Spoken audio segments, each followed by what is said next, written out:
The Victorian lockdown is coming to an end. Let's have a look. Hello everyone, Florian.heise here, and welcome to another episode of HeiseSays. Grab your stein of coffee and let's have a look at this statement from Premier Daniel Andrews from Victoria, because it looks like their lockdown is starting to come to an end.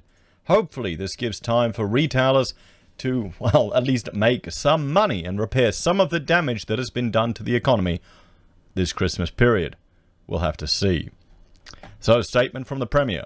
3 months ago, Victoria had 4,293 active cases. Today, we have 1. It's an incredible achievement, and the clearest evidence there is of our determination to not only get on top of the virus, but to squash it. It's funny.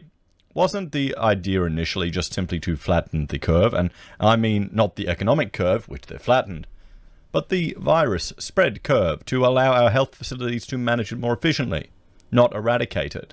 When did that change? Did that ever officially change? It just seemed to subtly become the new approach and the new strategy. And of course, you have one state has to respond, because now, well, Victoria had such strict interventions. You saw South Australia, just the one lie about a pizza box, and they locked down the entire state. Fortunately, they pulled out, but the damage has been done, and we'll have a look at that.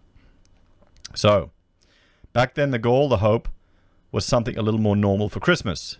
Today, because of the efforts of every Victorian, that's exactly what we've been able to achieve.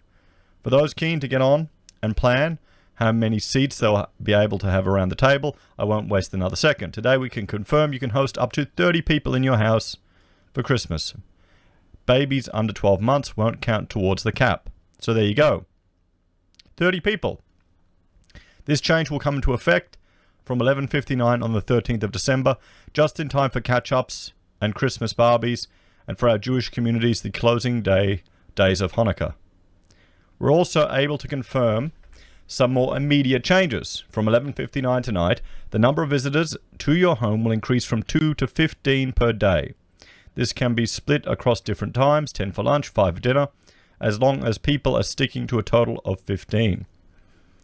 Outdoor gatherings in public areas, parks and the beach will increase to 50. There you go. Hopefully that will help a lot of people that have been socially isolated. For those couples who've had to delay their special day, weddings will increase to 150 people.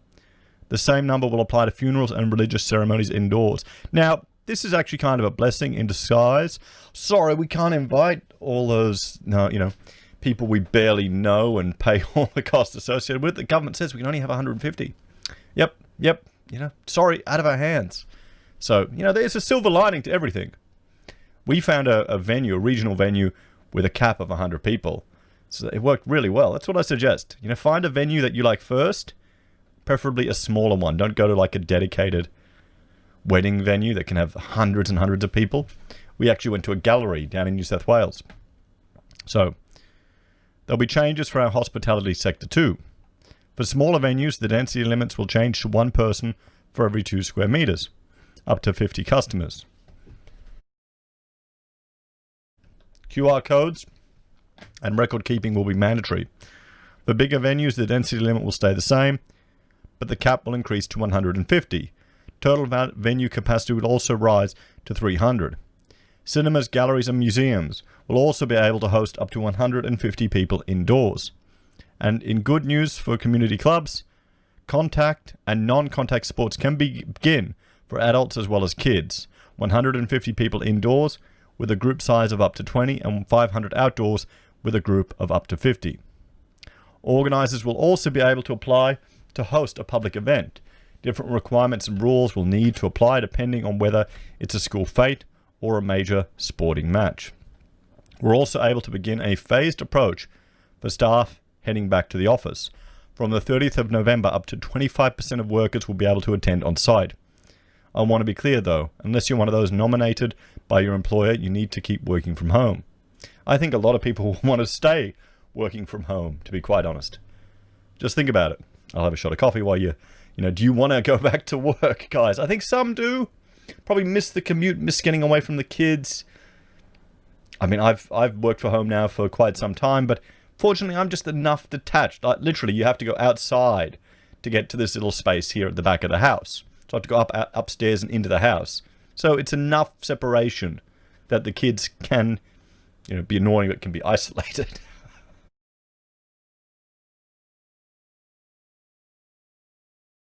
It's good coffee, guys. We'll see. I know there's some people, I couldn't do it in the house with all the children running around. You need a dedicated space, separate. So we're also making some changes to the rules around masks. In short, you'll still need to wear one when you're indoors and on public transport, and where you can't keep your distance. But if you're outdoors, you can keep a safe distance. Masks will no longer be mandatory. Oh, I think that'll make a whole lot of people very happy. Particularly in the summer. It gets very hot. Very hot down in Victoria, guys. For example, you'll still need to keep your mask on if you're at a busy outdoor market or in line for a snag at your local Bunnings, also known as Hammer Barn. If you're heading for a quiet stroll around the neighborhood, you won't need to wear a mask, but you will need to carry one in case the situation changes. I know for some people they'll think this is too slow and still too restrictive, but the point is masks are a small sacrifice and help keep all of us safe.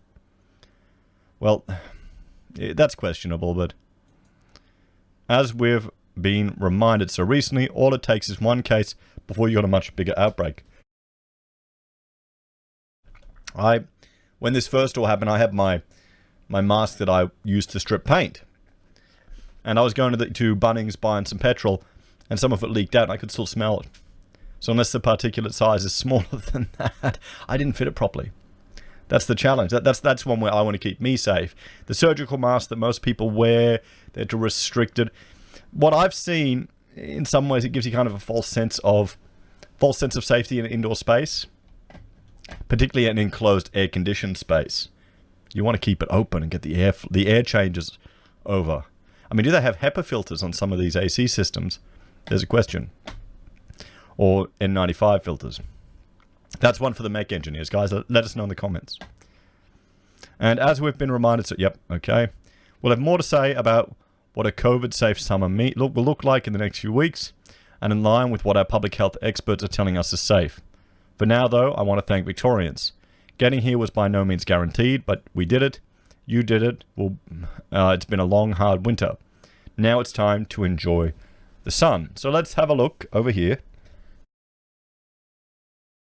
Let's have a look here. This is the summary of the last step restrictions from tonight. Okay. Social gathering and leaving home. So, okay. Workplaces are currently working from home. Okay. Yep. Face coverings are mandatory. Public gatherings up to 50 people. Private gatherings up to 15 visitors, as they said. Education and childcare. So, last step.